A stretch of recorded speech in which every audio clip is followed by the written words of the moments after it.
दोस्तों, ऐसा संजोग बन गया था कि हम दोनों बहू और ससुर उस दिन मजबूर हो गए थे। अचानक बिजली चमकी और मैं डरकर ससुर जी के सीने से लग गई। उसके बाद तो सब उल्टा पुल्टा हो गया और अचानक मेरे ससुर जी को ना जाने क्या हो गया था। उन्होंने मुझे घर की छत पर ही और मेरे साथ।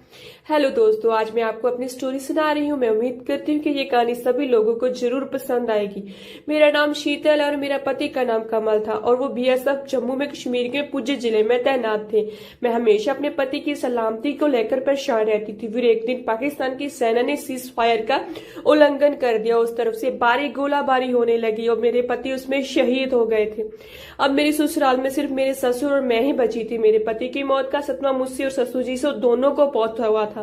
3 महीने तक हम दोनों ने खाना नहीं बनाया था और हमारे पड़ोसी जो भी खाना दे जाते थे, मैं और ससुर जी उसी से काम चला लेते थे।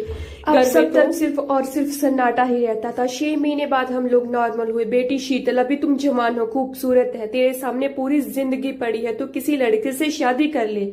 मेरे ससुर जी बोले, नहीं पापा जी, अब मैंने सारी जिंदगी कमल मेरे पति की विधवा बन के ही रहूंगी, मुझे शादी की कोई जरूरत नहीं है। मैंने ससुर जी से कहा। धीरे धीरे दिन गुजरने लगे। मैं अभी 26 साल की जवान लड़की थी और ससुर जी फिर 50 पार कर चुके थे। दोस्तों, एक दिन रात के 11 बजे थे। अचानक मुझे उल्टी आने लगी। मेरी आवाज सुनकर ससुर जी आ गए और जल्दी से मेरे लिए एक बाल्टी पानी नल चलाकर भरा दिया। मैं उल्टी कर रही थी, ससुर जी मेरी पीठ सहलाने लगे, उससे जिससे मुझे शांति मिल रहा है। फिर मेरे सिर में उन्होंने झाड़ू बाम लगा दी। धीरे धीरे अब मैं अपने ससुर जी को प्यार करने लग गई थी।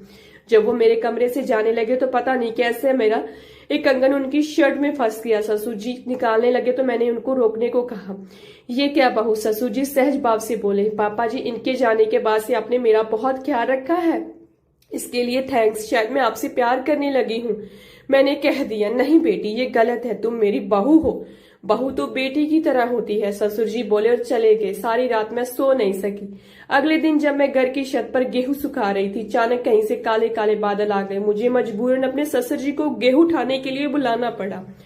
पर जब तक हम दोनों गेहूं उठाते, झमझम पानी बरसने लगा। ससुर जी और मैं पूरी तरह से भीग गए थे। दोस्तों, ऐसा संजोग बन गया था कि हम दोनों बहू और ससुर उस दिन मजबूर हो गए थे। अचानक बिजली चमकी और मैं डर गई।